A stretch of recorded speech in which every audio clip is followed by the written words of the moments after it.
Ah, the N64. This is when 3D games started to get good. I mean, you have Banjo-Kazooie and Star Fox, Ocarina of Time, Superman 64. Gotcha, that game sucks. I know Alex literally just reviewed Pokemon Stadium and treated it like the first 3D Pokemon game, but actually this one came first. Alex just hates it. I hate it. I try to see it as a game in itself without thinking of it as a Pokemon game. If you think of it that way, Pokemon Snap is pretty good. The story is really disappointing. You're a photographer and Professor Oak wants you to take pictures of Pokemon. Then he scores your pictures based on size, pose, if it's in the center, and if there are other Pokemon in the picture. Not too much to it. Easy, sure, but is it too shallow? This game is pretty funny how you throw pester balls at innocent creatures. Dang it, Meowth! That was fun. You know what, though? Why would you throw a pester ball at a legendary bird egg? And anyway, why does it come back every stage? Wouldn't that just repopulate the world with legendary birds, no longer making them legendary? Oh, that just makes no sense. And look, I'll try to feed a Pokemon that's probably overworked at the power plant. I drove the poor creature to suicide. And look what Professor Oak has to say. That's just not right. This is a pretty fun game. It seems boring at first, but it can become really addicting. But if you just fly through games without trying to 100% it, you won't like this game. It's almost too easy before you realize how to get better pictures. Then it's just easy. For example, how do you get a good picture of Mew? Easy, or is it? When you break it out of its shell and it's floating alongside it, throw pester balls at it. Yeah, let's just ignore the fact that you're throwing pester balls at the first Pokemon in existence. Anyway, it'll spin and you need to keep throwing pester balls at it until it's close enough for a picture. It's just so dang hard. You need to try different things in order to get all 63 Pokemon pictures. Food to surfboard equals Pikachu on surfboard, music by Blob equals Snorlax, you get the point. My favorite by far is in the stage Valley. If you throw a pester ball at the Magikarp, I said if you throw a pester ball at this Magikarp, oh come on, rewording, if you can hit the Magikarp with a pester ball. Oh, I hit it? There it goes flying, yep I did. Anyway, later in the stage, you see a Magikarp on land. Hit it with a pester ball and it'll jump into the waterfall.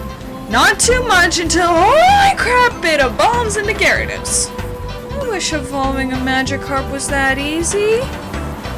My favorite part of this game is in the volcano level where you are stopped in front of the Moltres egg and there are two Charmanders to your left.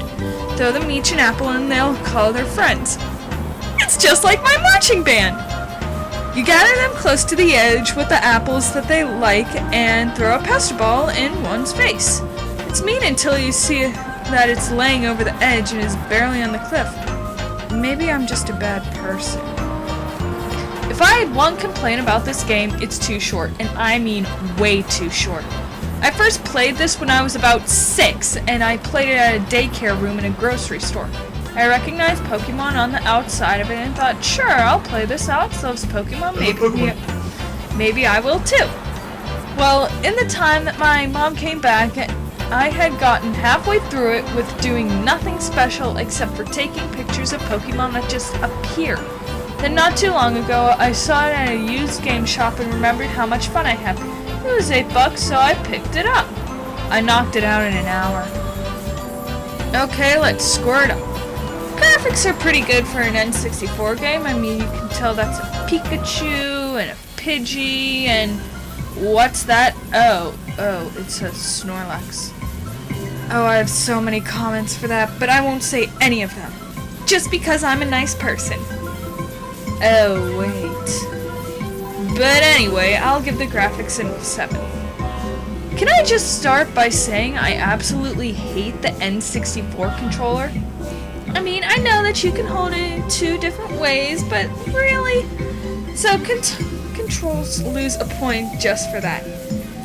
But besides that, the controls aren't bad. They're really easy to learn, and if you forget, they tell you what to do. The problem is they are so stiff and precise. I give the controls a 5, and the only reason why it's that high is because they're easy. The music varies from stage to stage. It's not too shabby. Now, obviously, I love Pokemon. It was the first game where I had a save file on it. And I love the music. I mean, what's not to love? This music is the same, just 64-bit. I'll give the music an 8, but you should listen to make up your mind.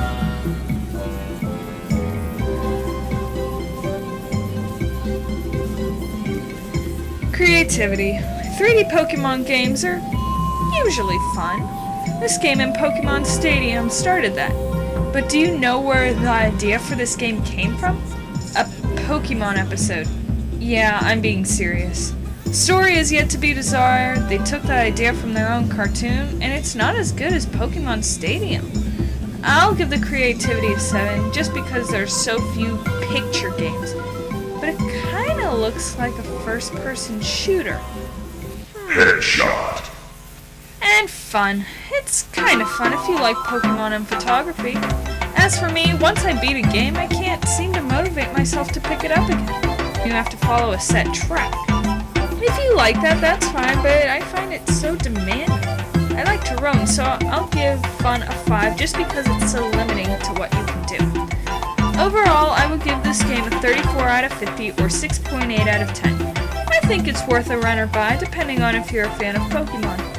Many people don't like it, but I think that if you like photography and Pokemon, you will like this game.